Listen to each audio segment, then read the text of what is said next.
Nueva emisión de On The Record y en este caso nos damos un gusto, me doy un gusto muy especial que creo que para ustedes será lo mismo, con una persona que está presentando en Argentina El Loco de Dios en el Fin del Mundo. No necesita ningún tipo de preámbulos, es Javier Cercas y le agradecemos que esté aquí. Javier, gracias, de veras. Muchas gracias a ti por invitarme. Gracias por la visita. Javier, El Loco de Dios en el Fin del Mundo, ya seguramente todos ustedes que están del otro lado han visto, han escuchado o han sabido algo de algo que encierra, digamos, como granito el viaje de Francisco a Mongolia, pero que se aprovecha para una serie de cuestiones que se desprenden a partir de eso. Para ir haciéndolo, después voy a ser un poco más desordenado, Javier, pero cronológicamente, ¿qué te interesaba, qué sabías, y a riesgo de repetirme algo que hayas contado aquí, antes de que llegue la propuesta de Francisco? ¿Te interesaba la figura? ¿Sabías algo? ¿No te interesaba tanto? A ver, yo soy, como se dice al principio del libro, ateo y anticlerical, por cierto, como el Papa Francisco, que era anticlerical. Y pese a ello, claro, yo soy ateo, pero no soy tonto. Entonces la Iglesia Católica siempre me ha interesado. Me eduqué en un país católico, o sea, nací en un país católico como España, me eduqué en un colegio católico, mi familia era profundamente católica y además, como digo, es imposible no interesarse por la Iglesia. Son 2000 años de historia, es una institución que ha determinado por completo pues todo, la política, la historia, la cultura, la ética, todo en Occidente. Y entonces, bueno, mi interés era, bueno, muchas cosas. El Papa Francisco, pues como a todo el mundo, le llamó la atención, me llamó la atención, pero la verdad es que mi conocimiento era superficial. De hecho, el principal era superficial, pero yo creía saber más de lo que realmente sabía. Esto es habitual. Es decir, sobre la Iglesia, sobre el Vaticano, incluso sobre el Papa Francisco, todo el mundo cree saberlo todo, todos tenemos opiniones, todos tenemos prejuicios a favor, en contra, medio pensionistas, de todo tipo. Y el gran esfuerzo que tuve que hacer yo fue precisamente antes de empezar a escribir este libro, antes de ir al Vaticano y a Mongolia, quitarme esos prejuicios, es decir, desprenderme de todos los prejuicios que tenía y llegar allí con una mirada limpia, es decir, a ver qué es lo que realmente ocurre en el Vaticano, a ver qué es lo que realmente ocurre en la Iglesia, no lo que yo creo que ocurre o lo que me parece o lo que me gustaría que ocurriera, quién era realmente este hombre que estaba al frente de la Iglesia y que tan singular parecía así a simple vista, parecía un papa distinto y efectivamente fue un papa muy distinto y muy disruptivo en muchos sentidos. Bueno, en resumen, lo que yo sabía antes era superficial, solo que quería saber más de lo que realmente sabía. Creo que es lo que ocurre a muchísima gente. También, eso. ¿Y cuáles eran los prejuicios, si te puedo preguntar? De todo tipo. Es decir, yo asociaba a la Iglesia, por ejemplo, es que son absolutamente de todo tipo. Sí, yo me río de estas cosas, ¿no? en el libro, porque el libro es un libro humorístico, qué sé yo. Pues todo el mundo piensa en el Vaticano y piensa eso, en misas negras, ¿verdad? Sacrificios humanos en los sótanos del Vaticano, orgías con valquirias nazis, ¿verdad? Todo este tipo de cosas. No es que yo me lo tomase muy en serio, pero en fin, eso es lo que sale en las películas, sale en las novelas, salen las peliculitas, en las novelas baratas, claro. Entonces estamos viendo, sí, que si la gente del Vaticano es misteriosa y tal, ¿no? Que si la Iglesia es como yo creía que era, como la que yo viví. Claro, yo he vivido, y tú y probablemente todos hemos vivido una Iglesia muy especial, pervertida en muchos sentidos. La historia de la Iglesia es la historia del cristianismo es la historia de una perversión. Y bueno, creía que seguía siendo eso. Y realmente lo que me he encontrado en este libro, absolutamente todo ha sido sorprendente para mí. Desde el principio, desde la oferta que me hacen, la proposición que me hacen de escribir un libro sobre el Vaticano. Nunca se había escrito un libro sobre el Vaticano así, y mucho menos un escritor ateo como yo. Desde ese momento hasta el final del libro. Al final del libro, si yo fuera creyente, creería que es un pequeño milagro. Así que todo para mí, desde el principio hasta el final, ha sido una sorpresa permanente porque he intentado llegar allí con los ojos limpios de prejuicios, para saber qué es lo que realmente ocurría. No quiero avanzar demasiado sobre el final del libro, no, por múltiples motivos. Está prohibido. Exacto. Uno fundamental es el comercial, pero no. Hay algo muy... Para los que... Esto acá es recurrente, yo puedo hacer chistes de humor negro sobre la orfandad porque yo perdí a mis padres hace mucho, cuando tenía 20 años. Pero frente a situaciones de esa naturaleza, situaciones de salud mental, situaciones de conocimiento, de no conocimiento, que atraviesan desde el principio al final del libro. Hay uno que es un disparador inicial, que no sé, yo tengo una pregunta para hacerte sobre esto, no sé cómo hacerla sin develar demasiado el final. Yo puedo hacerlo. Yo puedo saber, sé lo que estás pensando, pero bueno, continúa. Ok. Que es cuánto hay, esto está al principio, cuánto hay de literalidad y cuánto, para decirlo de una manera tonta, de licencia literaria en el motivo que te lleva a vos a aceptar la propuesta del Vaticano. No es metafórico, es absolutamente real. Es decir, yo puedo contar el origen del libro, está contado en el propio libro porque me parecía indispensable. Es decir, un día yo estoy firmando libros en el Salón del Libro de Turín, que es como la Feria del Libro de Buenos Aires, el gran acontecimiento literario en Italia, y estoy firmando libros después de un evento público. Se acerca mi editora y me dice: hay una persona del Vaticano que quiere hablar contigo. A mí me extrañó mucho. Bueno, esa persona resultó ser Lorenzo Fazzini, que es el director de la editorial del Vaticano y finalmente es uno de los personajes de este libro, que me dijo, bueno, el Papa Francisco viaja a Mongolia a finales de agosto, principios de septiembre, y habíamos pensado que usted podría interesarle viajar con él. Nosotros le facilitaríamos el viaje y además le abriríamos las puertas del Vaticano para que usted hablase con quien quisiese, preguntase lo que quisiese, viese lo que quisiese y finalmente escribiese también lo que quisiese con absoluta libertad, un ensayo, una novela, lo que quisiese. Y añadió muy pertinentemente, me dijo: esto la Iglesia no lo ha hecho nunca y esa es una de las razones por las que pensamos que a usted podría interesarle. Entonces yo, la verdad, cuando escuchaba a este hombre estaba perplejo. Como te puedes imaginar, lo primero que recuerdo haberle dicho es: ¿pero ustedes no saben que yo soy un tipo peligroso? Él dice que en realidad lo que le dije fue peor. Le dije: ¿se han vuelto ustedes locos o qué? Porque claro, yo soy escritor y los escritores tenemos la obligación de decir la verdad. Y si a mí me abres las puertas del Vaticano, yo voy a contar la verdad. Eso por un lado. Y por otro lado, efectivamente, todos somos cristianos. En el sentido de que Benedetto Croce, el gran filósofo italiano agnóstico, decía: non possiamo non dirci cristiani, no podemos no llamarnos cristianos, ¿no? Todos venimos de esa gran revolución, todos venimos de Atenas y de Jerusalén, de Sócrates y de Jesucristo. Así que en ese sentido soy católico, más viniendo de un país como España, totalmente católico, de una familia católica, etcétera, etcétera. Pero al mismo tiempo soy ateo y soy anticlerical, como te decía, como lo era el Papa Francisco. No sé por qué me eligieron a mí, pero sí sé que ningún escritor en su sano juicio hubiese rechazado una cosa así. Ahora bien, y voy a lo que tú planteas.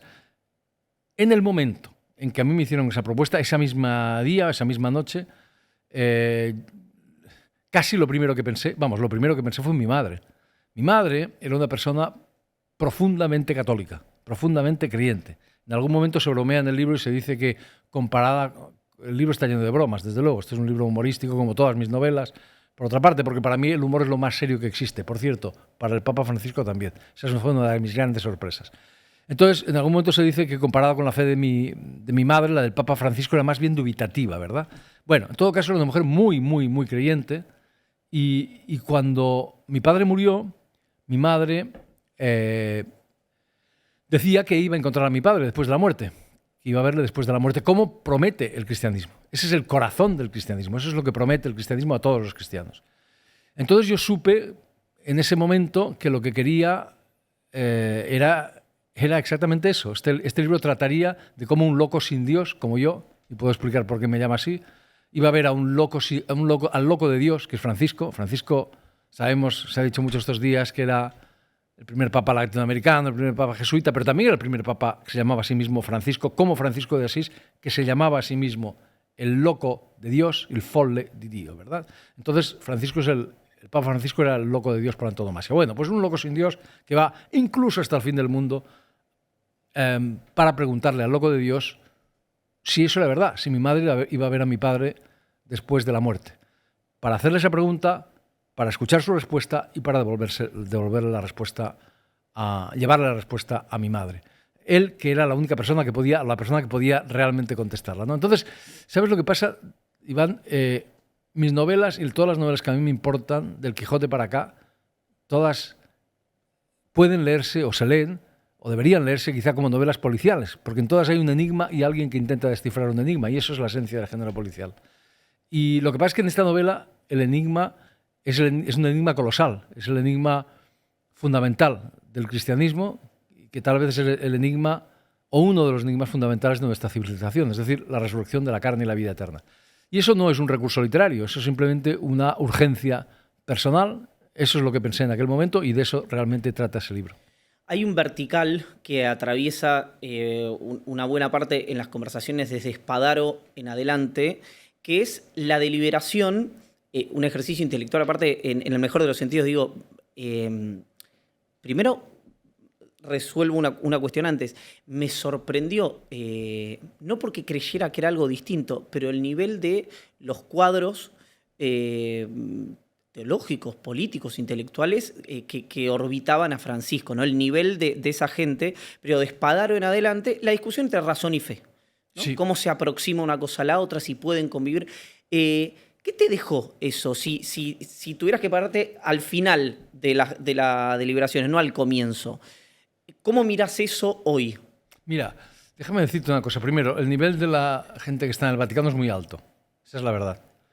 Muy alto. Él construyó, Francisco, un Vaticano a su medida, una curia a su medida. Eso en primer lugar. En segundo lugar, este libro, esto es muy importante decirlo, este libro es un libro mestizo, un libro híbrido, un libro que en parte es un ensayo, que en parte es una crónica, que en parte es una biografía o una aproximación biográfica, un ensayo biográfico sobre el Papa Francisco, quién era esta persona. En parte es una autobiografía de un español, un europeo, un occidental común y corriente que se educó en el catolicismo y que perdió en algún momento la fe, ¿no? Como tantos y tantos de nosotros, pero al final, sobre todo para mí, es una novela.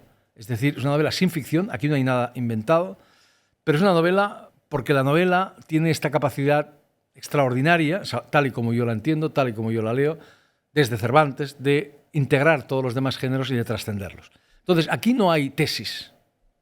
Esto es muy importante. Las novelas de tesis son malas novelas. Aquí lo que hay ideas en juego que se contradicen, un diálogo de ideas, un diálogo de personajes, un diálogo... Yo no tengo tesis, yo no quiero tener tesis, ni tampoco quiero juzgar. Los novelistas no juzgamos.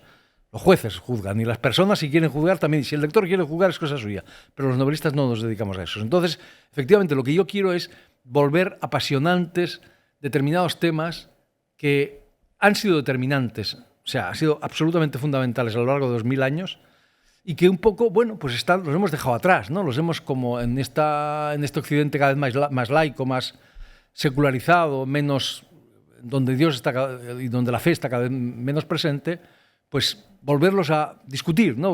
Y uno de ellos efectivamente es la razón y la fe. Bueno, pues ahí se discute con mucha gente. Vosotros sois argentinos.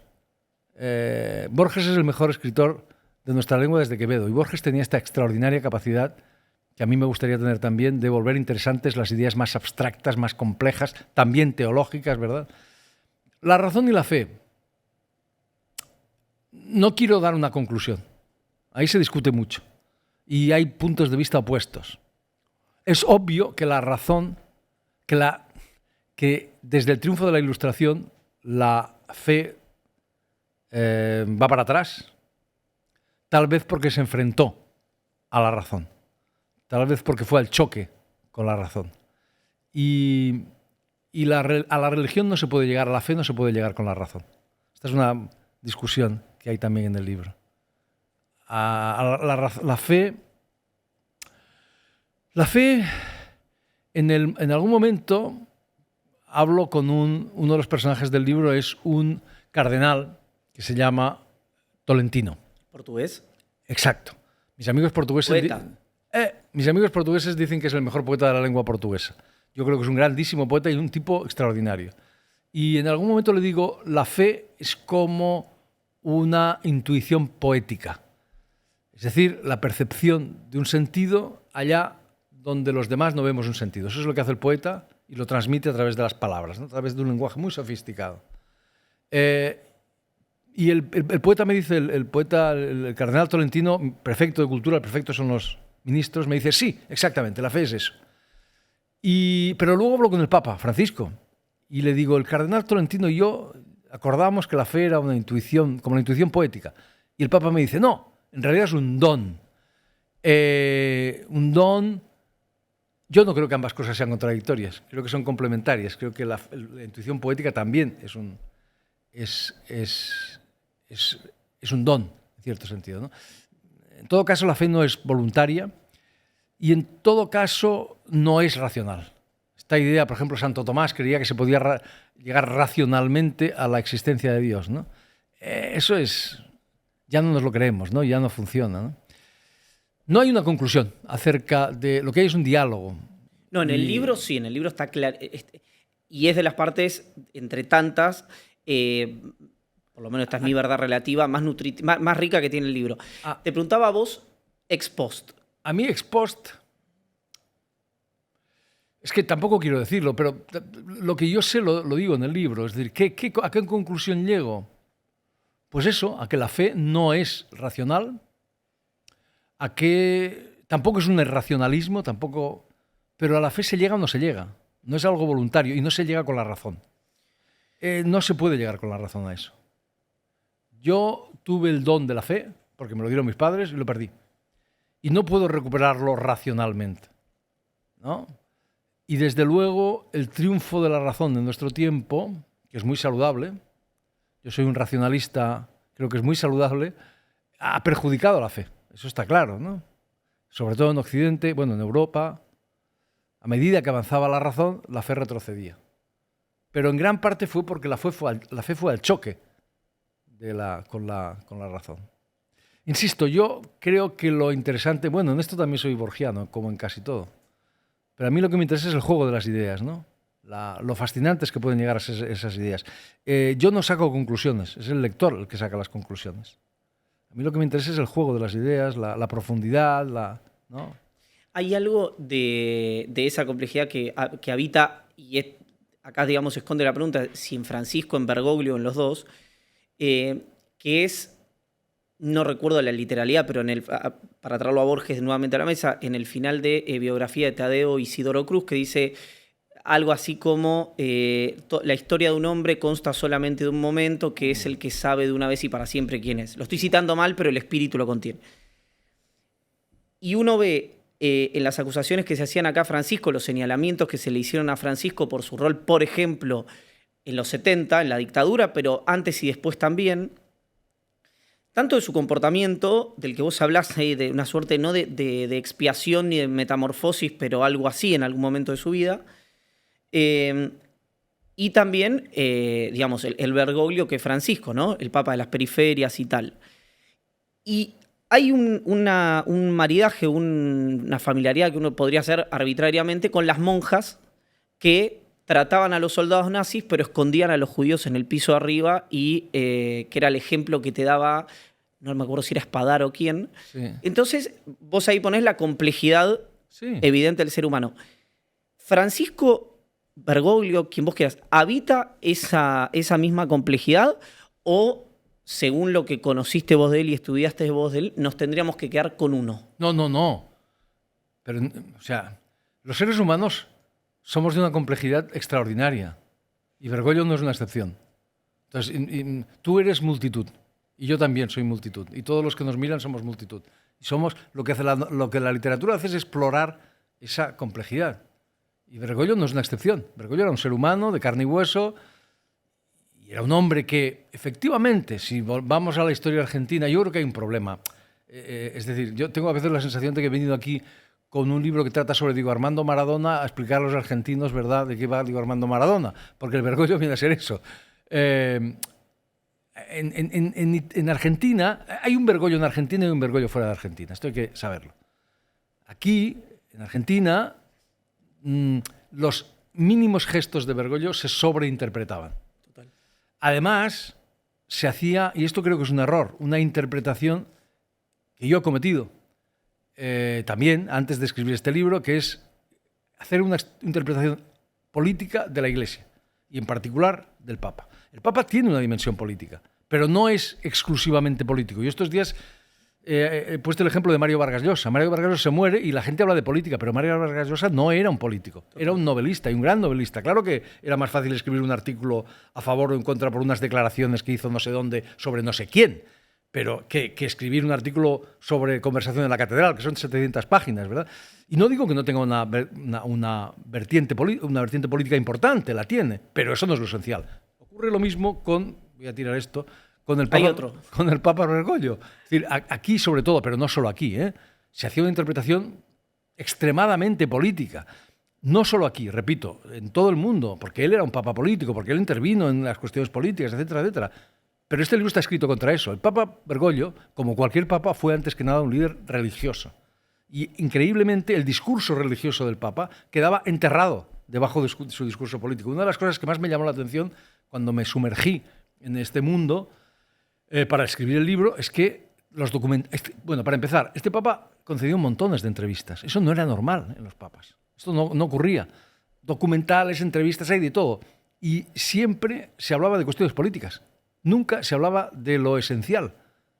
Esto es asombroso, porque un papa es un líder religioso. Se le escucha en Estados Unidos, en el Congreso de los Estados Unidos, porque es un líder religioso, no porque sea un líder político. Él no tiene capacidades políticas. Entonces, claro que tiene una vertiente política, pero esa vertiente no puede ser lo esencial. Cuando yo fui al Vaticano les dije, mire, lo que yo quiero preguntarles por la resurrección de la carne y la vida eterna, allí se quedaron perplejos, porque dijeron, pues sobre eso no le pregunta a nadie. ¿Te parece? Es increíble, ¿verdad? Bueno, dicho esto, claro que tiene una historia política y claro que es compleja y claro que la relación con la dictadura, pues vosotros sabéis lo que fue. Es decir, en el caso de la Iglesia hubo una complicidad de las jerarquías de la Iglesia con la dictadura. Esto es un hecho. Hubo algunos sacerdotes concretos que eso sí se opusieron y algunos lo pagaron muy caro. Pero las jerarquías de la Iglesia fueron cómplices con la dictadura, sobre todo al principio, luego algunos evolucionaron y Bergoglio formaba parte de esa jerarquía. Bergoglio era el provincial de los jesuitas, es decir, el mayor cargo de los jesuitas. Y luego fue un hombre que estuvo cerca, que no se opuso al menos. ¿Y hay quien lo acusa de cobardía? Pues perfecto, pues es legítimo acusarle de cobardía. Pero también fue un hombre que salvó a gente, y esto lo sabemos. Algunas personas próximas a él y no tan próximas a él, ayudó a que escaparan. ¿Las suficientes? No. Seguramente no. ¿Se le puede acusar de cobardía? Sí. ¿Se le puede acusar de complicidad? Sí. Esas dos cosas es Bergoglio. Es un hombre muy complejo. Y, de todos modos, el problema, si hablamos de estas cosas, con Bergoglio ocurre lo que con Jesucristo. Su peor momento, su mejor momento.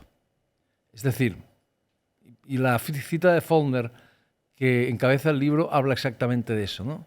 Dice, más allá de la derrota hay una victoria de la que el triunfador nada sabe. La derrota de Cristo fue su triunfo, ¿no? Murió en la cruz y ahí nació el cristianismo. En el caso de Bergoglio, su peor derrota no tiene que ver con la dictadura. Ni siquiera con ese episodio de los dos jesuitas que estaban a su cargo, que es su episodio más oscuro. Esos dos jesuitas pero que nada acredita que él haya tenido que él sea responsable de la denuncia que cargaba sobre él. Él no fue responsable de lo que ocurrió, pero sí no hizo lo suficiente para que no ocurriera. Esta es mi conclusión en síntesis. Y él mismo lo reconocía. Es decir, él no es responsable de que los torturaran, ni siquiera es responsable de que los... Pero sí es responsable de no haber hecho lo suficiente para que eso no ocurriera. Porque él era el provincial, repito, de los jesuitas. Y esas personas estaban en principio bajo su cargo. Por lo tanto, eso es así. Todas las acusaciones que se hagan a partir de ahí son legítimas y bueno, cada uno que decida lo que quiera. Ahora, el peor momento de Bergoglio no fue ese. El peor momento de Bergoglio, aquí en Argentina, ocurrió más tarde cuando, en síntesis, sin entrar en detalles, fue enviado al ostracismo, es decir, a una residencia de jesuitas en Córdoba, tras librar una batalla tremenda en el seno de los jesuitas, que perdió. Y ahí en esa batalla ocurrieron todo tipo de cosas, y él salió perdedor, y era ya una persona mayor, y ahí se acabó. Bergoglio sintió que era un hombre acabado, con toda la razón. Pasó 2 años en Córdoba, y de ahí 2 años de gran oscuridad, de gran... bueno, de abatimiento. Sentía que él era un hombre de autoridad, era un hombre ambicioso. Tenía un proyecto para los jesuitas, tenía una idea de la Iglesia. Y de ahí salió, de esos 2 años de oscuridad, salió un nuevo Bergoglio, un Bergoglio distinto, que es el Bergoglio que conocemos. O sea, su peor momento, como el de Jesucristo y probablemente como el de todos nosotros, fue su mejor momento, ¿no? De ahí salió una persona distinta. Pero Bergoglio, como todos, fue muchas personas. Yo intento presentarlo con toda la complejidad e intento, sobre todo, comprender. Hay una frase francesa que yo les he propuesto a los franceses que por favor la quiten de su lengua, que dice «Tout comprendre, c'est tout pardonner». Comprenderlo todo es perdonarlo todo. Es falso. Comprenderlo todo es exactamente... Comprender no es justificar. Lo rechazás de plano en el libro. Totalmente. Comprender es darse los instrumentos para entender la realidad y para no volver a cometer los mismos errores, ¿verdad? Entonces ese ha sido mi propósito. Hay algo que viene también todo el tiempo, que es la famosa etapa, bueno, famosa en realidad a partir de, para mí, del libro, del diario colombiano, de que cuando lo ungen Papa Bergoglio dice argentino pero modesto. No, eso es porque él... Esto es muy... Es que cuando todo el mundo recuerda las primeras palabras que Bergoglio dijo, no las primeras palabras después de ser Papa, sino las primeras palabras que dijo en el balcón de la Basílica de San Pedro. Las recuerda todo el mundo, ¿no? Parece, bueno, la obligación de mis hermanos cardenales es elegir un Papa, un obispo de Roma, y parece que han ido a encontrarlo quasi alla fine del mundo, casi al fin del mundo. Es un Papa que viene del fin del mundo y va al fin del mundo. Entonces, al día siguiente, efectivamente, en un diario gratuito colombiano, titularon a toda página «Argentino pero modesto», ¿verdad? Que es un título espectacular. Yo se lo conté al Papa y se caía de la risa. Es que el Papa era de un argentinismo, ¿cómo decirlo?, casi que rozaba la caricatura, ¿no? Era argentino hasta la caricatura, ¿no? Era el mate, el acento que tenía y que nunca perdió, qué sé yo, el San Lorenzo de Almagro, ¿no? Todo, el tango, ¿no? Era un...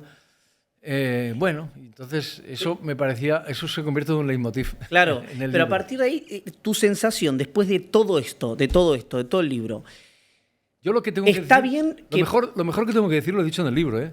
No, ya sé, sí, correcto. Lo esencial está en el libro, lo más importante, lo demás es...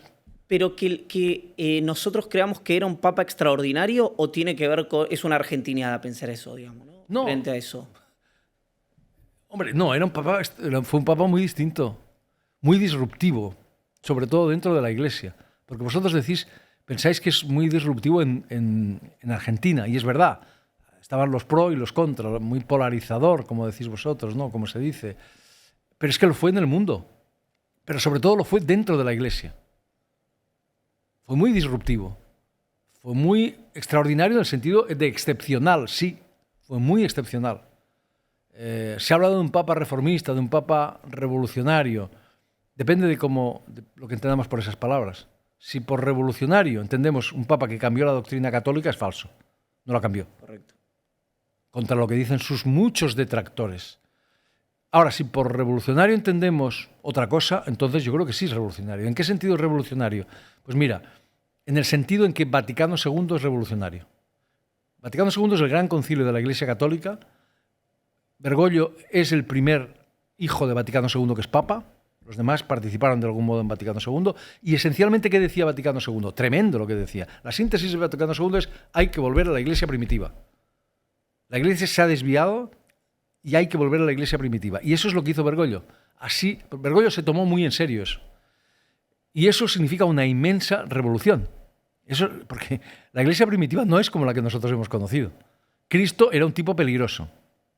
Era un revolucionario, era un tipo subversivo, era un tipo que dijo: yo no he venido a traer paz, como le gustaba recordar a Bergoglio, no he venido a traer paz, sino espada. Era un tipo perturbador, era un tipo que estaba... El cristianismo que creó, el cristianismo suyo es el de los desgraciados, de los que no tienen donde caerse muertos, de los... Se rodeaba de todo, de putas, ¿verdad? Ese es el cristianismo de Cristo. Nada tiene que ver con el que nosotros hemos conocido, que es el cristianismo del poder, de la pompa, del dinero. Es exactamente lo contrario. Entonces, lo esencial de lo que intentó hacer Bergoglio es volver. Cuando a él le preguntan, en la primera entrevista que concede, al padre Spadaro, que es un personaje del libro, que es sí, un jesuita, director de la Civiltà Católica, la gran revista jesuita, como sabemos, Bergoglio era jesuita, le hace la primera entrevista. Al final se convierte un poco en el intelectual más próximo al Papa. Le hace la primera entrevista en la Civiltà Católica y le pregunta, ¿pero usted qué quiere hacer? Finalmente, ¿qué es lo que quiere hacer? Y Bergoglio es rapidísimo, dice, yo lo que quiero es sacar a Cristo de la sacristía y ponerlo en el medio. Eso es lo que quiero. En el medio de la iglesia, en el centro de todo. O sea, lo que quiero es volver al cristianismo primitivo. Y eso es revolucionario, claro. Y eso es perturbador, claro. Para muchísima gente lo fue. ¿Esa revolución que quería llevar a cabo la realizó? La respuesta es no, obviamente. Porque es imposible que un papa lleve a cabo una revolución de ese calibre. Totalmente imposible. Por completo. ¿Cuánto llevó a cabo? ¿Un 3%? ¿Un 2%? No lo sé. Pero eso necesita montones de papas. 55 papas como Bergoglio, ¿verdad? Y pese a lo escaso, digamos, de su revolución, que fue una revolución en este sentido, provocó una reacción enorme. O sea, el símbolo de esa reacción, para mí, todo en este libro es un poco fantástico y un poco porque la Iglesia lo es, porque el Vaticano lo es, porque Mongolia es un sitio muy exótico, pero el Vaticano es muchísimo más exótico que Mongolia, créeme. El símbolo de esa reacción, que provocó él, que fue tremenda en la Iglesia, y lo estamos viendo todavía, es una cosa que cuento aquí que es completamente cierta, que es que en Roma, después de su elección, se empezaron a reunir sacerdotes para rezar por su muerte.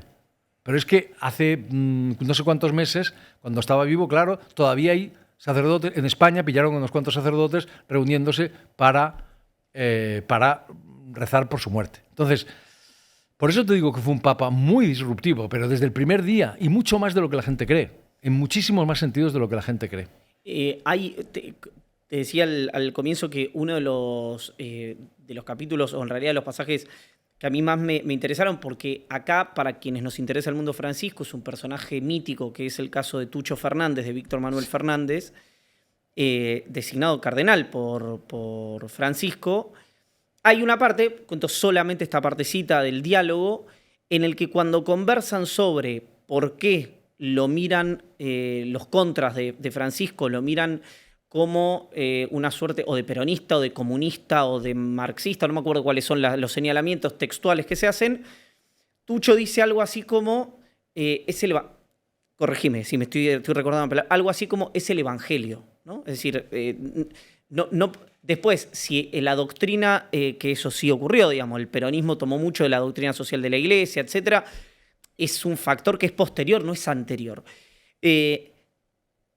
Primero, si recuerdo bien, y segundo, si eso a vos como ateo, y si podés contarlo de Unamuno y cómo nace, digamos, tu alejamiento del catolicismo, te contuvo esa idea, te hizo sentido, dijiste, por ahí está bien esto, y son 25 preguntas en una, Javier, después si no te hago una por una, y si te acercó, si dijiste, che, este podría ser el papa de los ateos, podría ser mío también.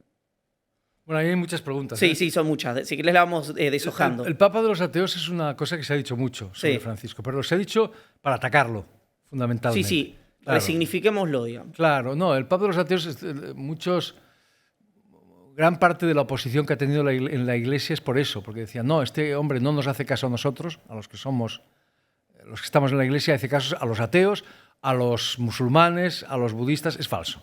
Eso es completamente falso. La mayor parte de lo que decía, lo decía para los católicos, para los creyentes, etc. Solo que es verdad que eso que decía, que su discurso religioso no afloraba en los medios de comunicación. Esto es un tema que se discute mucho en el libro. ¿Por qué en los medios de comunicación permanente? Porque es una cosa asombrosa, que el líder religioso católico de una iglesia universal, su discurso religioso no aparece en los medios. Solo aparece el discurso político, es extraordinario, ¿verdad? Y el discurso religioso es el que era fuerte, porque el Papa era un líder religioso, ahí es donde tenía autoridad, en el resto no tenía autoridad, no era Donald Trump, ni Milei, ni nadie, ¿verdad? Entonces, eso por un lado. Luego me has preguntado...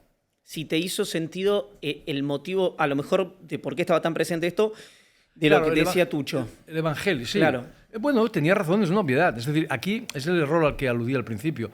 El error es un error muy común en Argentina, pero no solo en Argentina, interpretar al Papa en términos de política laica. Era de izquierdas, era de derecha, era comunista, no era comunista. Bueno, comunista obviamente es un disparate decir que era comunista porque no era marxista, no se puede ser comunista sin ser marxista. Que si era una cosa, que si era la otra. Sí, en parte estaba más próximo. Eso es un error. Si tú te quieres condenar a no entender lo que era el Papa, haz eso, porque no lo vas a entender. O sea, en parte sí estaba más próximo a la izquierda, en cuestiones sociales, digamos, pero también estaba más próximo a la derecha en cuestiones de otro tipo, morales, por ejemplo, el aborto, etcétera, etcétera. Al final, ¿qué era este hombre? Estoy de acuerdo, no recuerdo si lo dice Tucho Fernández, pero es una obviedad. Este hombre lo que era un radical del Evangelio. O sea, este hombre se tomaba muy en serio el Evangelio. Y el Evangelio, en algún momento él dice, si yo leyera algunos fragmentos de los Hechos de los Apóstoles en una homilía, dirían que soy trotskista o algo parecido. Bueno, el Evangelio es el Evangelio, y a veces es de izquierda, a veces es de derecha, y a veces es medio pensionista. Y esto es lo que era este hombre. Y por eso, repito, es un error, lo he dicho desde el principio, interpretar a este hombre, e interpretar incluso, te diría, a la Iglesia, exclusivamente desde el punto de vista de la política laica. Porque sí hay unos progresistas y unos conservadores desde el punto de vista religioso en la Iglesia. Eso existe, pero no corresponden a los progresistas y conservadores en el mundo laico. Esto es muy importante decirlo. Entonces, respecto al Papa de los ateos. Bueno, ya te he dicho que era una acusación. ¿Y cómo marida eso, perdón, con tu origen o con tu alejamiento del catolicismo? En mi caso, la religión y la literatura están estrechísimamente unidos. Yo lo cuento en el libro porque yo no quiero esconder nada del libro. Este libro también es una autobiografía, no porque mi biografía sea particularmente interesante, sino porque mi biografía creo que es la biografía de millones de personas que, como yo, se han educado en el cristianismo y que lo perdieron en algún momento. En algún momento, en mi caso fue muy concreto. A los 14 años yo me fui de veraneo al pueblo donde nací, que estaba a 1000 kilómetros de donde vivía, y cometí pasó una de esas cosas que te ocurren a los 14 años, y es que me enamoré como un berraco. Y entonces, desesperadamente. Entonces, cuando volví al lugar donde vivía, pues de lo único que tenía ganas es de colgarme del cimborrio de la catedral. Estaba desesperado, la situación era muy seria, tan seria que fui a buscar el libro más serio que encontré en mi casa, que resultó ser San Manuel Bueno Mártir, de Miguel de Unamuno, que es una novelita muy breve. Miguel de Unamuno, como sabéis, es un gran escritor muy prestigioso, muy amado por Borges, por cierto, también, español, y la novelita cuenta la historia de un sacerdote que pierde la fe y que pese a ello sigue predicando a sus feligreses porque piensa que sin la fe sus feligreses estarán perdidos. Entonces yo hasta aquel momento, créeme, Iván, yo era un chaval estupendo, excelente deportista, muy católico, excelente estudiante, etcétera, etcétera. Leí aquel libro y además leí todos los libros de Unamuno, perdí la fe, empecé a fumar cigarrillos, a beber cerveza y, en fin, entré en una especie de caos mental del cual todavía no he salido. Lo que ocurrió realmente es que es así, que yo a partir de este momento me convertí en otra persona. Es decir, yo siempre había sido lector. A partir de aquel momento ya no leía solo por placer o por entretenimiento, como había leído hasta entonces, sino que empecé a leer también en busca de las certezas que había perdido, ¿no? En busca de las seguridades que había perdido. Ya no solo leía por placer, sino también por conocimiento, que es realmente, en busca de conocimiento, que es como hay que leer. La literatura, porque además empecé a vislumbrar la posibilidad de llegar a ser escritor, aunque no conocía a ningún escritor ni nada parecido. La literatura para mí fue una especie de sustituto, una especie de sucedáneo de la religión. Esto era un error, por supuesto, porque la literatura no te proporciona certezas, lo que te proporciona siempre es más preguntas y más inquietudes, pero cuando lo descubrí ya era tarde. En todo caso, un cristianismo como el de Bergoglio, que no es condenatorio, que no te dice esto está bien, esto está mal, por aquí sí, por aquí no, sino que es acogedor. Otra de las palabras, hay unas cuantas palabras que se disputan la primacía de su papado, una de ellas es misericordia, y misericordia significa apertura total, o sea, el cristianismo como una religión de los que se equivocan y no pasa nada porque te equivoques, también de los ateos. Es decir, para Bergoglio los ateos no iban al infierno por ser ateos, ¿no? Una religión acogedora, una religión no condenatoria, sino que pone la misericordia, que es una forma máxima del amor. No recordaba que vos lo recuperás al principio del libro, que él dijo el Papa de los pecadores, soy un pecador. Ah, no, pero eso es muy importante. Y que vos en la página siguiente, creo que era 43, 40, lo tenía anotado porque lo quería leer, pero lo podemos dejar, sí, 43, 44, vos hacés como un giro que decís, precisamente porque soy un pecador. Eso es muy importante. Una cosa es el Papa y otra cosa es Jorge Mario Bergoglio. Son dos cosas distintas que se intercruzan. Si a mí me preguntan, y me lo han preguntado muchas veces, cómo definir al Papa Bergoglio, diría que es ante todo, o que era ante todo, un hombre en lucha consigo mismo.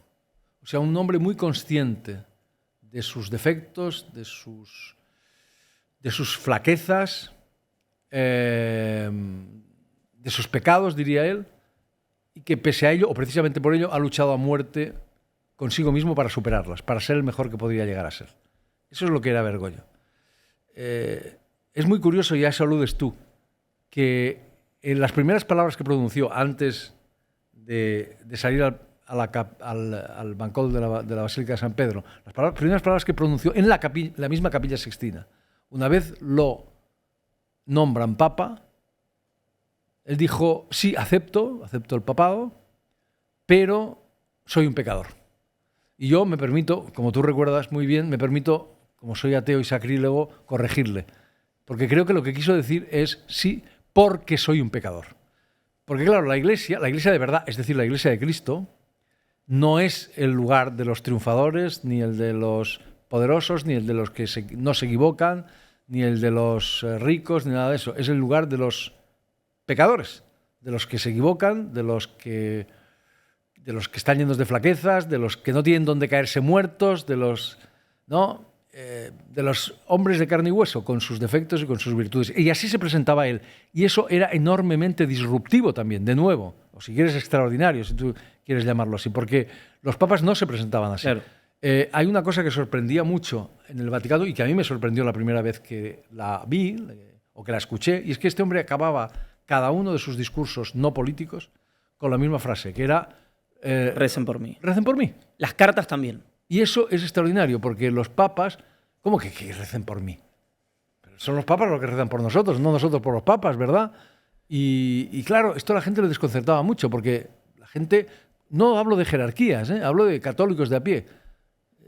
El papa para mucha gente tenía que ser casi una figura semidivina, y una figura que no se equivocaba, y una figura que daba seguridad, y este hombre lo que decía, yo soy un hombre de carne y hueso.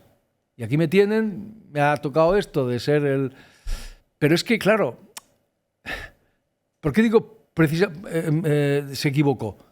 Debí decir porque soy un pecador. Es que Cristo no eligió a un Superman como primer papa, eligió a Pedro, que lo traicionó 3 veces en una sola tarde-noche, que es de récord, ¿verdad? 3 veces. Eso es la Iglesia. La Iglesia es el lugar de los que se equivocan, de los agentes de carne y hueso, de los seres humanos normales y corrientes, los pobres de espíritu, los tal, no son los Supermanes. Lo mejor que se puede decir de Bergoglio, y esto, insisto, era muy disruptivo para mucha gente, lo mejor que se puede decir de Bergoglio es lo que dijo Hannah Arendt, a la filósofa de Juan XXIII, que además era el modelo de Bergoglio. ¿Lo mencionas acá? Claro, porque quiso ser, porque Juan XXIII, o sea, porque en realidad Bergoglio se quiso llamar Juan XXIV. Ella dijo, era un cristiano sentado en la silla de San Pedro. Eso es lo que era Bergoglio. Y se presentaba como tal, no se ocultaba. Y no ocultaba sus defectos, sus oscuridades, eso nunca lo ocultó. Yo voy a ir un segundito al toilet. ¿Puedo pedir un té? ¿Un té? ¿Vos querés algo, Javier? No, estoy bien. ¿Nada? Bien. ¿Estás bien? ¿Agua tenés? Tengo agua, tengo de todo, pero, sí. Pero ¿cuánto rato llevamos hablando? Pero esto es fantástico. ¿Cuánto rato llevamos? 40 minutos. 40 minutos. Ya te voy a...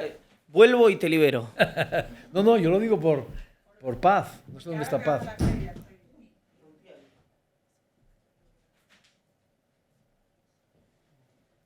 Esto es insólito. Una conversación así, con calma y con... ¿Cómo? Y en Argentina, tranquilos, hablando, no ocurre. Fantástico, fantástico. Tan sorprendente.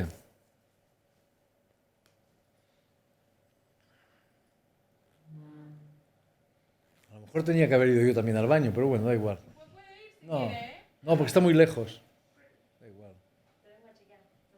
Todo bien, todo perfecto. Todo bárbaro, estoy escuchándolos allá. ¿A qué hora tenemos que ir? Está todo bajo control. ¿Perdón? Está todo bajo control. Todo bajo control, me imagino que sí. Genial, fantástico. No voy al baño porque está muy lejos. Así, ya. Ah, pues voy al de acá, venga, va.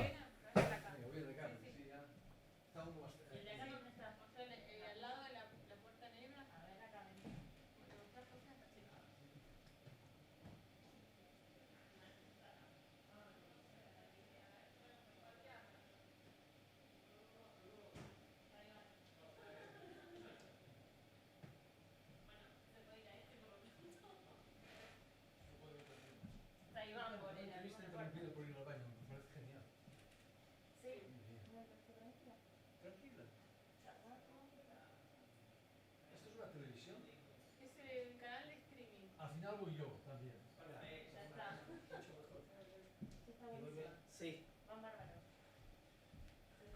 Yo aprovecho para vender. ¿Te parece? Bueno, mientras esperamos a Javier, les recuerdo que tres cosas. Tres cosas como en Bastardo sin Gloria. Así se hace el 3 en Bastardo sin Gloria. La primera, que se suscriban al canal de YouTube de Cenital. Se sumen al canal de YouTube de Cenital. La segunda es que le den like al vivo. Están ahora esperando, viendo qué hacemos. Una cosa por el estilo. Y la tercera, que todo este tipo de cuestiones son posibles gracias a nuestra comunidad de mejores amigos. Así que o escanean el QR que están viendo en pantalla en este momento o entran a cenital.com/sumate y pueden sumarse a nuestra comunidad de mejores amigos, que es básicamente el motivo por el cual existimos. Si no, no habría nada aquí. Y sobre la nada no se construye nada. Voy a dejar de divagar. ¿Cuánto, Liluch, me dijiste? 45. Perfecto. ¿En 40? Bien, bien.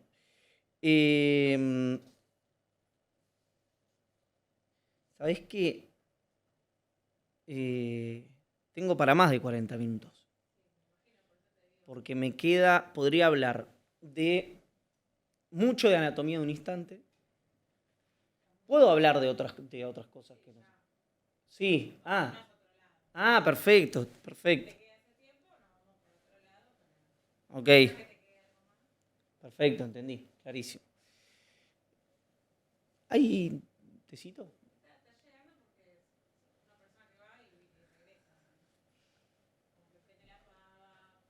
Ok. No, no, no, no. No, es simplemente para lubricar la garganta, nada más. Perfecto. Claro. Sí. Javier. A ver, cuéntame. Javier Cercas. Francisco. Sí, Adolfo Suárez. sí, Sánchez Mazas. sí. Forzándolo mínimamente.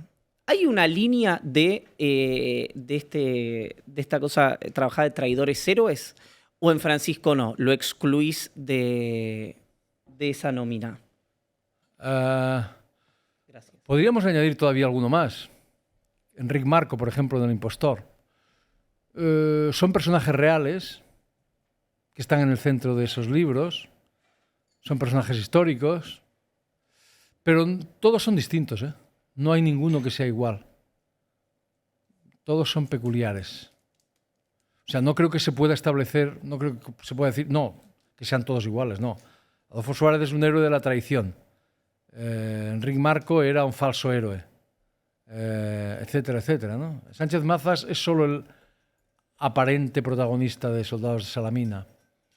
Lo que yo intento es, en todos estos personajes que son extremadamente complejos, es restituirles su complejidad. Lo que hace la literatura para mí es eso, ¿no? Restituir la complejidad de lo humano, de la realidad. O sea, es lo contrario de la simplificación. Pero yo no ni salvo ni condeno, ni juzgo, nunca juzgo. Esto está prohibido para la literatura. Las verdades de la literatura son siempre verdades, de la novela en particular, son siempre verdades poliédricas, son siempre verdades irónicas. Don Quijote está loco como una cabra. Debería estar en un sanatorio psiquiátrico, pero al mismo tiempo es el tipo más inteligente del mundo, capaz de discurrir sobre los problemas más complejos. Don Quijote es ridículo, la gente se ríe de él, El libro es un libro cómico, pero al mismo tiempo ese hombre es también un héroe, ¿no? Extraordinario, es el rey de los hidalgos, señor de los tristes, como cantaba Rubén Darío. Eso es así trabaja la literatura, así trabajan las novelas, ¿no? Restituyendo la complejidad, buscando recovecos donde aparentemente no existen, ¿no? Entonces, pero sí es verdad, tú tienes razón, que en el centro de mis novelas a menudo hay un personaje de este tipo, ¿no? Muy complejo, y la novela gira en torno a él, aunque en realidad eso es a veces una excusa, ¿no? Porque este libro no es una biografía del Papa, es otras cosas. El Papa está en el centro y el Papa es importante, desde luego, ¿no? Y es un personaje histórico y es un personaje muy complejo, y como lo era Suárez, como lo era Enric Marco, como lo era Sánchez Mazas, no lo sé. Bueno, como lo son otros personajes de otras novelas mías.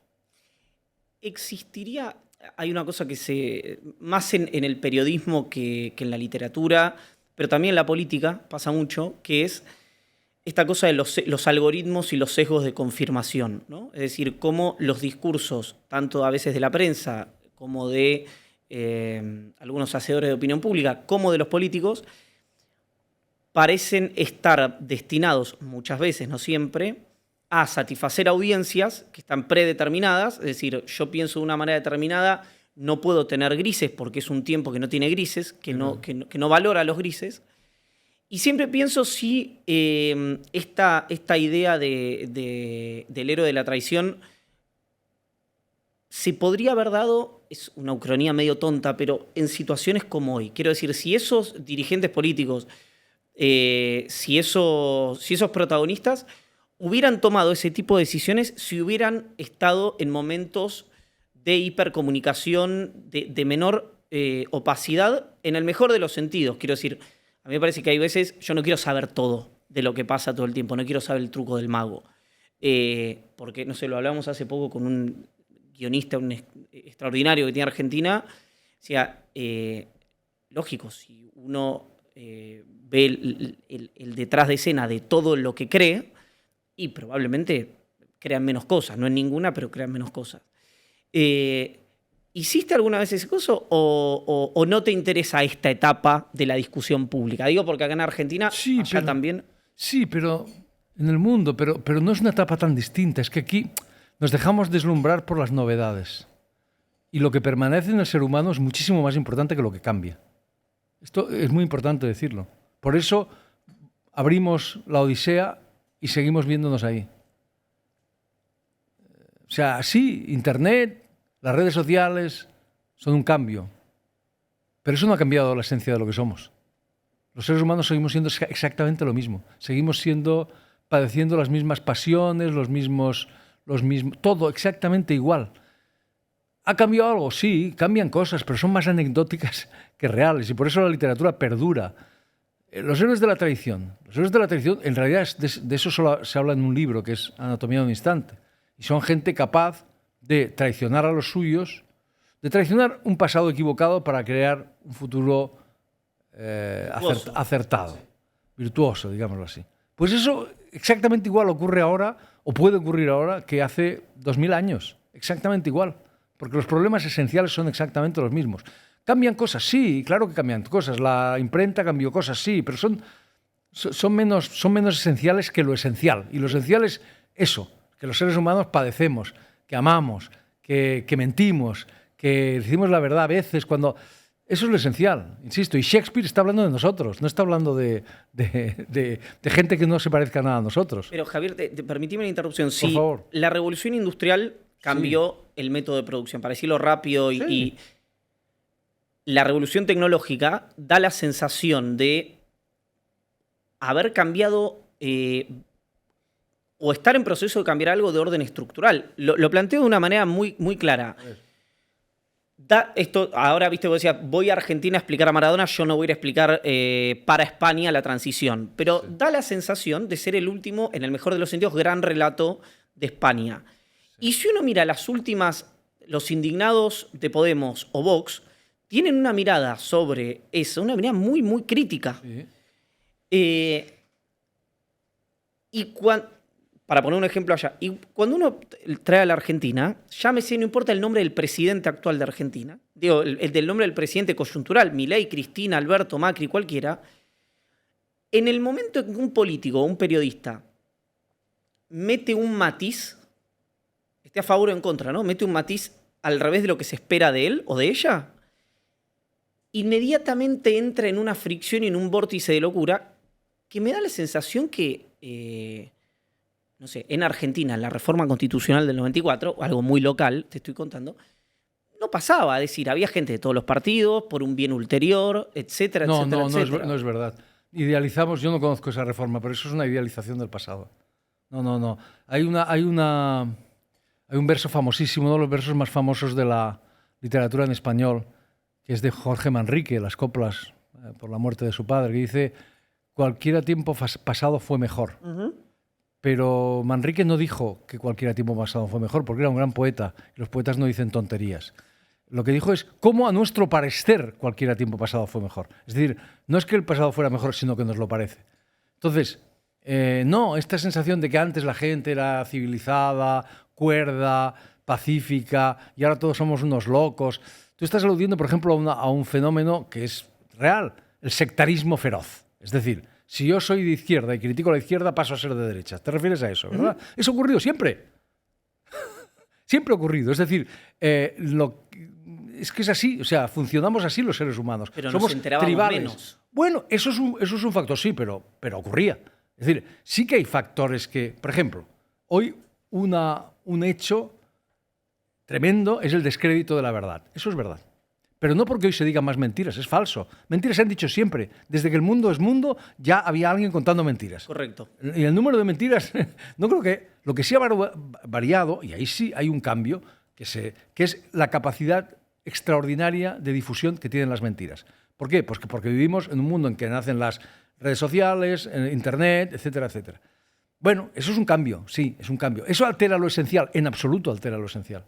En absoluto altera lo esencial. Lo esencial, ¿qué es? Pues que los seres humanos somos tribales, que los seres humanos somos, ¿verdad? Que no soportamos la crítica, que el poder no soporta la crítica. Eso es una verdad desde que el mundo es mundo. Que el poder enloquece a quien lo tiene, es una verdad desde que el mundo es mundo. No enloquece a quien lo tiene ahora, lo ha enloquecido siempre. Entonces sí, hay cambios pequeños, sutiles, pero no son cambios, repito, sustanciales. Es decir, la idea de que en la transición española todo el mundo estuvo de acuerdo y todo el mundo era civilizado y racional, por poner un ejemplo que conozco, frente a ahora que todos somos unos salvajes, es mentira. Pura y simplemente. Ese relato, tú dices muy bien, de español, de tal, de salir de la dictadura y crear una democracia en la que hubo un acuerdo, eso duró 2 años apenas, no duró más. O sea, y luego hubo unas salvajadas terribles y al final desembocó en un golpe de Estado. Entonces, tenemos esta idealización del pasado, por ignorancia, muchas veces, casi siempre por ignorancia. Creemos que el pasado eso fue fantástico y todo el mundo eso. Todos eran altos, guapos y civilizados. Ojalá. Y cultos. Y no es verdad, eran como nosotros. Ahora, como tendemos a pensar que nuestro país es horrible, que nosotros, los argentinos, qué desastre aquí. No, los argentinos son como más o menos como todo el mundo, con unas variantes históricas, pero no sois peores que el resto, ¿verdad? Pero esta cosa que decís siempre de esta cosa poliédrica que ocurre, que sirve también para pensar el pasado. Probablemente respete la esencia y el espíritu de lo humano, pero de la esencia humana, de la dimensión humana, pero a mí me parece que se ve muy claramente cómo el castigo que tiene hoy, que era más indirecto probablemente, pero existía antes, performa la actitud de mucha gente. ¿Pero qué quiere decir el castigo de qué? No Por ejemplo, vos tenés un ejemplo muy claro, muy claro, que conozco de más cerca, ¿no? Es decir, acá había, por ejemplo, un caso, ¿no? Un periodista muy, muy importante vinculado al liberalismo económico y al conservadurismo cultural. Y ese periodista llevaba o tenía en sus programas a gente que había, por ejemplo, después se puede discutir la cuestión ética, eso, pero me interesa menos, gente que había militado en organizaciones armadas en la dictadura, años 90, ¿no?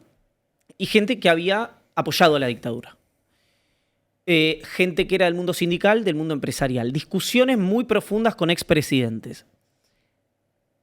Por algún motivo, no sé por cuál, eso no pasa más en la televisión ni en ningún lugar que se le asemeje. Para vos no tiene que ver las velocidades que le imprime la tecnología, es otra cosa.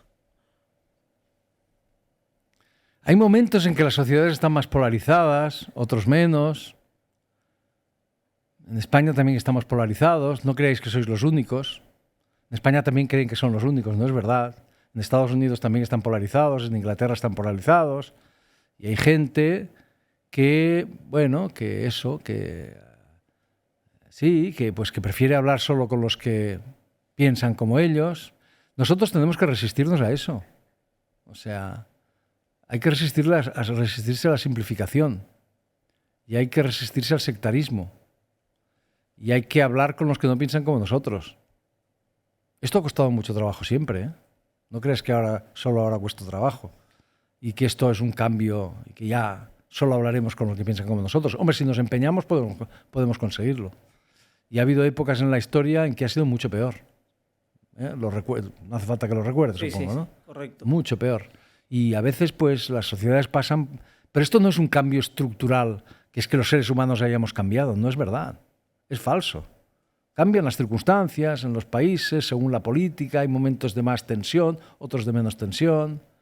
Pero nada más. Esto que tú cuentas, tú dices que antes ocurría y ahora no ocurre. Pues a lo mejor volverá a ocurrir. ¿Por qué no lo haces tú? No, acá tratamos. Pues ya está. Sí. Pues si tú lo estás tratando, no me dices que... Pero ¿qué pasa? No es que ha desaparecido. ¿Que te critican? Pues claro que te critican. No, yo Sí. soy una anécdota. Cuando... Te critican, sí, te van a criticar siempre. Yo critico a los míos. No, pero no es por mí, es cuando invitamos, y este es un buen ejemplo, a gente que nos parece interesante, que tiene miradas distintas, pero que yo creo que en algún punto pueden ser complementarias. Te critican. Bueno, En una comida te lo aceptan, con una cámara prendida no, porque dicen, después me castigan. Bueno, pues eso es su problema. Estos señores tienen un problema. ¿Qué? Estos señores se llama cobardía, ¿Correcto? que es el peor de los problemas que se puede tener, porque el coraje es la principal virtud de todas. Bueno, estos señores tienen un problema. Ve a buscar a otro que no sea un cobarde. ¿Qué quieres que te diga? Es que claro, pero la cobardía existe desde que el mundo es mundo. Claro, tal vez es eso. Tal vez es eso. O sea, me parece que quedarse en la anécdota es un error. O sea, la cobardía ha existido siempre. Y siempre tememos que los otros hablen mal de nosotros. Y siempre... Y de allá, de España, Javier, ¿qué descripción podrías hacer del momento actual? Estoy hablando concretamente del momento político, porque a mí me impresionó hace poco, estuve, no tampoco un año, y estuve reunido con un ex secretario de Cultura de Aznar. Y por un tema de laboral. Y en un momento me lo señala Pedro Sánchez, que para nosotros en los términos argentinos es descriptivamente alguien que viene de la socialdemocracia, como un chavista. Es un enloquecimiento. ¿No? Y yo recuerdo el impacto de la cosa y le digo, pero Pedro Sánchez, chavista. Y después la conversación derramó acá en Argentina. Entonces, es lo que decías vos antes, ¿no? La polarización, la locura, el sinsentido, etc. Ahora, si vos tuvieras La exageración. La exageración. ¿Qué te interesa y qué no de la discusión política en España hoy, si tuvieras que explicársela a un argentino? El gran desafío que tenemos en España es el gran desafío que tenemos en Europa, construir una Europa unida. Ese es el gran proyecto. Lo que no sé si los europeos estaremos a la altura. Es decir, nuestros problemas son problemas europeos. Estamos construyendo Estamos haciendo un experimento que nunca se ha hecho en la historia. Países que se han hecho la guerra durante siglos y siglos y siglos. El deporte nacional, el deporte europeo por excelencia no es el fútbol, como la gente cree, es la guerra. Nos hemos estado matando durante 1000 años, sin parar. De repente hemos parado. Y o construimos una Europa unida, es decir, una Europa federal, que sea capaz de combinar la unidad política con la diversidad lingüística y cultural, o Europa pasa a la irrelevancia y ya veremos qué más. Los problemas españoles son los problemas europeos. Tú tienes que pensar que el 80% de las decisiones, hay que pensar, aquí en Argentina piensen, el 80% de las decisiones que se toman, que afectan a España, se toman en Europa. España, felizmente, ya no es lo que se llamaba antes un país independiente. No existen los países independientes, por supuesto, pero no lo es. Tenemos una moneda única, fronteras únicas, tenemos un banco europeo, tenemos... Pensar en términos españoles no tiene sentido. Por desgracia, nuestros políticos siguen pensando en términos españoles, franceses, etcétera, etcétera. Ahí hay un proyecto revolucionario, realmente revolucionario. Europa puede ser... Yo creo que el siglo XXI no va a ser el siglo de Estados Unidos. Creo que Trump es un síntoma de una decadencia cada vez más acusada, casi yo creo que imparable. Nosotros creemos, como lo creyeron los romanos, que el imperio americano es para siempre, ¿verdad? Falso. El imperio americano caerá como todos. El único que no ha caído es la Iglesia, pero los demás todos han caído. Y Estados Unidos en este siglo, a finales de este siglo, ya no será la primera potencia mundial, de eso no tengo ninguna duda, y además los indicadores son inapelables en todos los sentidos, los de verdad. Y entonces el siglo XXI vamos a ver qué pasa, si es chino, es europeo, o qué es lo que va a pasar. Todos sabemos que Europa, o sea, tú solamente atente a los datos, ¿no? La segunda moneda, el primer mercado, etcétera, etcétera, etcétera. Una Europa unida de verdad, no digamos si volviese Gran Bretaña, que cometió el error histórico del Brexit, es el proyecto más revolucionario del siglo XXI y el más necesario, porque además es el que... Ahora mismo estamos viendo en Estados Unidos una deriva muy peligrosa, que vamos a ver cómo acaba, un autoritarismo creciente, China es lo que es, Rusia es lo que es, aunque Rusia es cada vez menos relevante, por mucho que perturbe el mundo. Los europeos tenemos que decidir si creamos un Estado federal o pasamos a la total irrelevancia. Y eso lo saben muy bien tanto Putin como Trump, que lo que quieren es debilitar Europa. Y una Europa fuerte es una garantía para todo el mundo, porque es un poder fuerte, democrático, que se consolida ahí y que puede estabilizar el mundo, que es un socio económico seguro para mucha gente, cuando Estados Unidos ha entrado en una especie de enloquecimiento total. Entonces el problema, plantear los problemas... Europeo. El problema es europeo. Sería como plantear cuál es el problema de la provincia de una provincia... Sí, de Córdoba. De provincia de Córdoba. Bueno, el problema es argentino. Claro. ¿Y hay alguien que te genera algún tipo de expectativa? ¿O que mires, escuches y digas, ¿puede haber algo acá? En Europa, me refiero. No es una cuestión de personas. La política no es una cuestión de personas, es un error pensar eso. La política es una cuestión de ciudadanos. Democracia significa poder del pueblo, y el pueblo somos todos. Es decir, tenemos que ser los europeos quienes nos creamos esto. Políticos muy pocos. Porque además, yo acabo de escribir un artículo sobre eso. Jean Monnet dijo, Europa se construirá en las crisis, y tenía razón, es uno de los fundadores. Tenía razón, porque la Unión Europea es una cosa muy rara en la historia, porque para construirla, para crearla, los gobiernos tienen que ceder poder.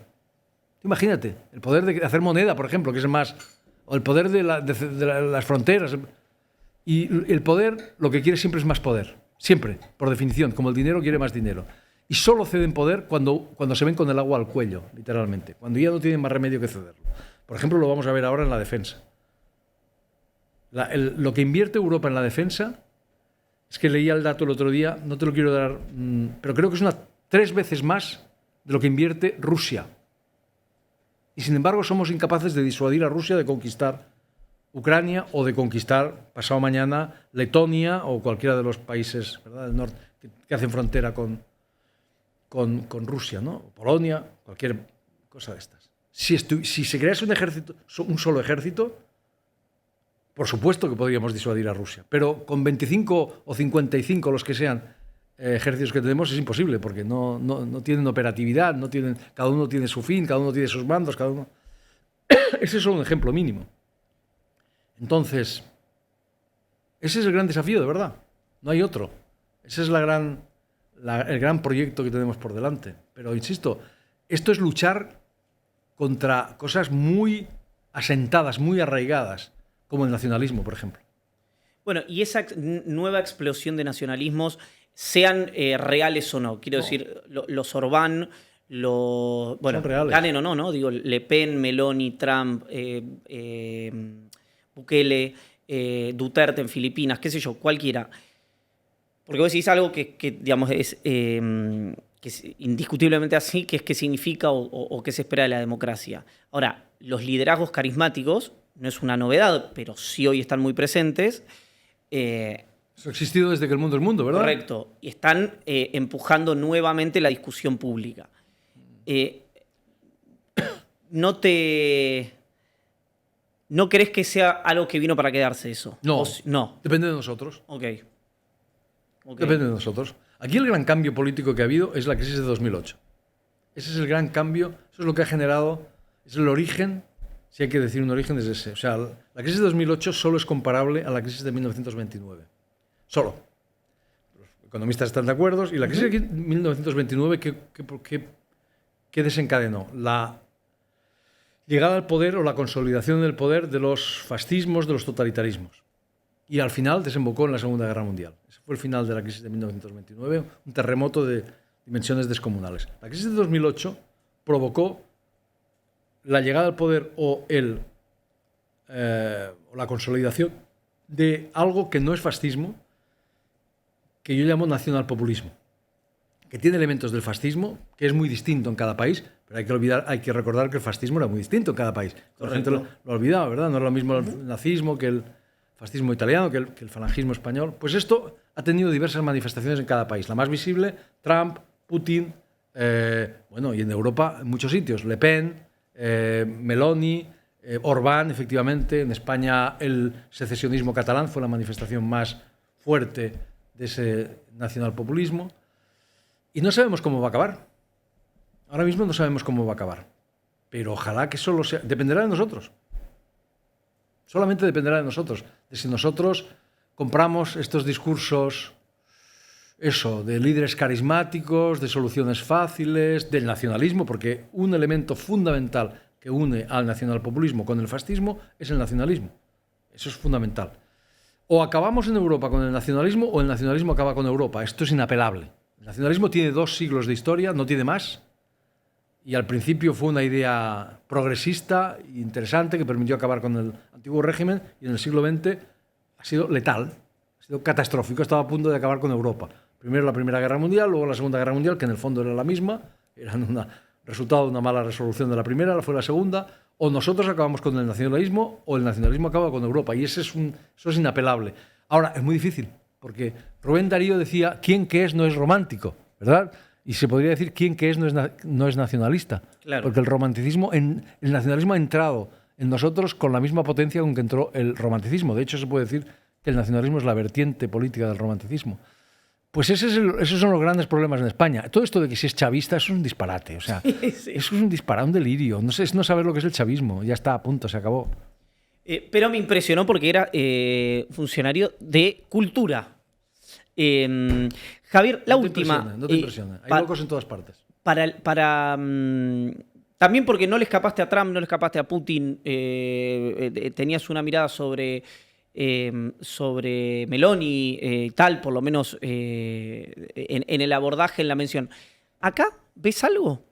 ¿Te enterás de algo de lo que pasa en Argentina? Yo leo mucho sobre lo que ocurre en Argentina, me interesa muchísimo lo que ocurre en Argentina, en Latinoamérica en general, pero no me pidas una opinión, porque llego aquí, llevo 4 días, no voy a venir a deciros a los argentinos lo que pasa en Argentina. Esto me parece que es de una petulancia insoportable. Y cuando llego, veo uno que llega no sé dónde y llega a España y empieza a hablar de la política española, le preferiría que no lo hiciese, porque no dice más que idioteces. Entonces, a mí me interesa porque me interesa, porque me interesa, y tengo mi opinión, pero me parece que es ridículo que la dé.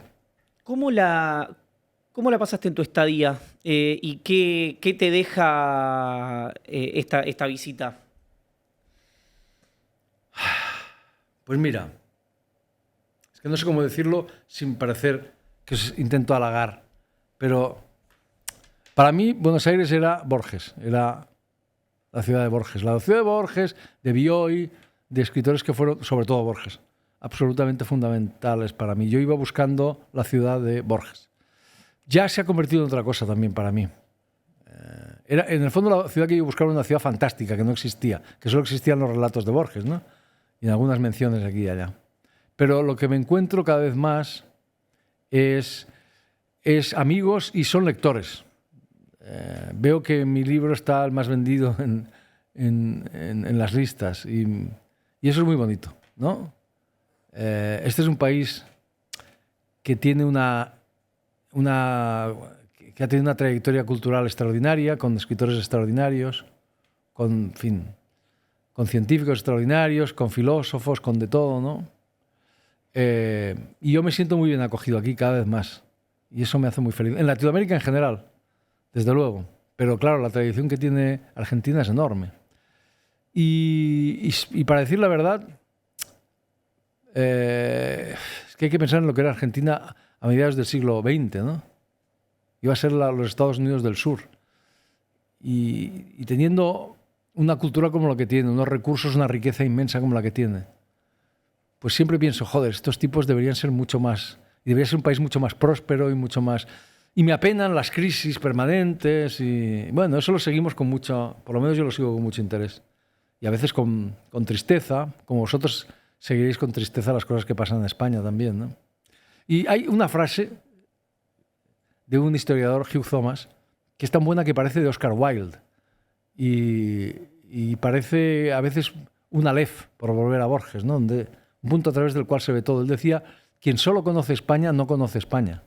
Es muy buena. Yo vengo aquí y reconozco también España, por todas partes. Bueno, y voy a Colombia y también me pasa, y voy a México. Pero para mí Argentina fue sobre todo eso. Es que el grupo del sur, ¿no? Es que era o sea, aquí había y hay un esplendor literario. Aquí hay cantidad de escritores buenos, cantidad de músicos, cantidad de... Y sentirme tan bien acogido como me siento. Ayer estuve 2 horas y media firmando en la Feria del Libro con gente muy generosa y muy entusiasta, pues me hace sentirme muy bien. Así que volveré, amenazo con volver. Esperaremos nuevamente. Javier, gracias por Al el contrario, tiempo. muchas gracias a ti, muchas gracias. Nosotros nos despedimos. Le agradezco a todo el equipo, que los veo de manera difusa porque la luz me lo impide. Gracias a ustedes que están y que estuvieron del otro lado. Nos reencontramos el martes con Ernesto Tenenbaum y María O'Donnell, el jueves que viene en El Fin de la Metáfora y el domingo que viene para otra emisión de On The Record. Que tengan linda semana y gracias por habernos acompañado. Chau.